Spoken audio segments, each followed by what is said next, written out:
Bobby Womack just passed. Yes. What's your favorite Bobby Womack? Was it The Facts of Life? Facts of Life. That was my favorite. I want to say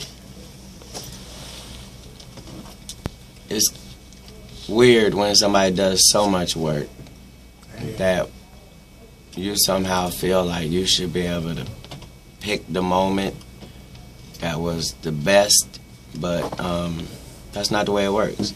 We're judged by how we did it from the rooter to the tutor, and talk about it. if you're a musical artist, it's not whether you were hot right then, it was whether the body of work that you put out as a person reached people in ways that mattered. And if Bobby Womack didn't do it, then who did it? Because he didn't get paid off the way everybody else did, and he didn't get all the perks that a lot of people get. But he made that music, and it resonates then and now. And he was making that music knowing that one day he wasn't going to be here. He just wanted to make sure that when he left something so solid that we would feel good about playing it. And that's where we are today. Now, if there was any way possible he could be in a bad place, I'd probably feel differently about it. But we all know where he is, and so who don't want him to be there? I'm glad he's there. I would have traded with him because I'm selfish. I could have went today. That would have been cool. But our brother went, and that's beautiful. And he left us everything he had, and that's the measure of an artist. So if you don't know nothing about Bobby Womack, then please make yourself familiar. He did enough work that whether you feeling hurt or you feeling in love or you feel like you don't even know what love is, or if you dealing with issues that we deal with in the workplace, he discussed all those things. And that's why the Marvin Gayes and the Bobby Womacks and the icons of the game are there, not because of what their record sales were or what their favorite shoe was or how many interviews they did or whether there was a 106 or whether there was a Park or whether there was a BET or whether it was owned by Viacom. Did you make a stranger feel something?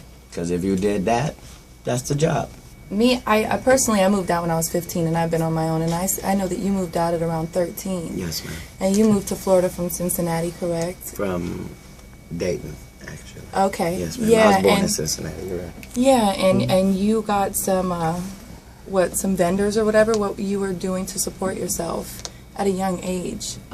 Well, the streets and women in particular have always, with God's help, covered me when I just didn't have any other options. And so I try not to tell the story very much just because I'm not really trying to let kids hear it and think it might be something cool to do, because it's not. Like, there's really no 13-year-old that is qualified to be in the real world by themselves under any circumstances whatsoever.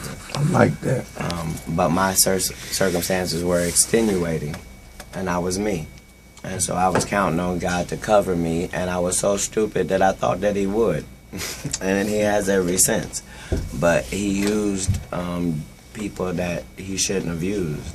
So it was dudes who were crackheads that were telling me at 13, I'm asking them, so tell me your story, and how did you get here, living here? And they're telling me, I used to be a doctor, and I had all of this, and they're telling me about their life and their wife and their children and how they went to school, and they're telling me all of this, and I go, well, how did you end up here? And they go, cocaine. Yeah. And they're telling me at 13, so I don't know that there's a party side of it. I don't know that people are having a good time with it. All I know is all these people that's messed up is telling me what not to do. And those were the streets that covered me. And then when I was 17, I was selling stuff door to door, and I went to a house. And what you were selling door to door? I was selling magazines at the time, and it was 5. They opened the door, and there was 5 women in there, and it was just sobbing uncontrollably. And they just opened the door and just went back and sat down and kept crying. And I just walked in, and I was just dumbfounded that they didn't care that there was a stranger in the house. They were just crying that hard. And they said that their pimp had just got shot in the head in front of them, and they didn't know what they was going to do. And I said, well, I don't know what to do, but if you could tell me what to do, I'll do it. Yeah. And so those 5 women made Katt Williams. A grown And, man.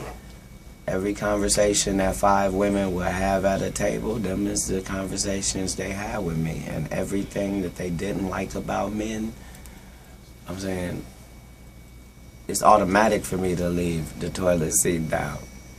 Like it couldn't be up if I wanted it to be up. My body automatically knocks it down. Because that's what they hate. They hate nasty, trifling. They hate.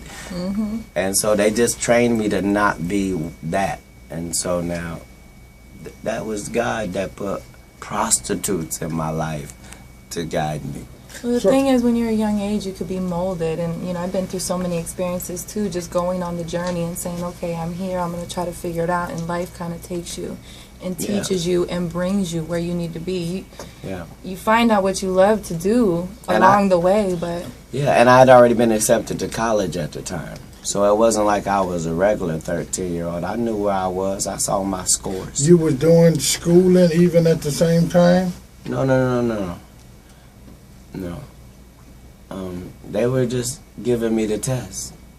Well, And you passed it. how through this that you found your talent, your true talent? How through this that you found it? I mean, I know as a pimp you had to be serious. Hey, we're not. You have to be dedicated. I didn't. I did it the other way.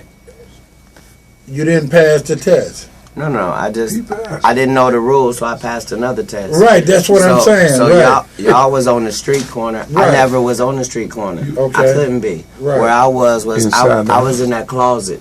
Hiding. And so she doing him on the bed. Okay. So now, as long as everything's fine, everything's fine. I don't want to come out the closet. Well, but if I come out the closet, right. I know what you mean. You was gonna take it to the next level. That's So right. so tell me though, how did between Comedy? that How did and comedy comedy? come in? Yeah. Okay. What was so funny about the pimping? no, nothing. It didn't happen like that. What happened was that happened, but I'm not doing it for the money that's coming off of it. I'm doing it because that was the situation I was put in. And so now I'm realizing that there's not enough money for the amount of things that can happen bad in this situation. Right, I understand. So I can't keep working them out this apartment. They need to be going to a club. That means I'm out now. And now, well, no, this is too much. So I asked God, can he give me something that I can do that's not related to this street side? Because at this point, I've already went to the Marine Corps. I already passed Camp Lejeune. I already was inducted into the Marine Corps. And when they let me get inducted, then they tell me, we know you too young, now go and get out of here, but we proud of you. Hoorah, sympathize.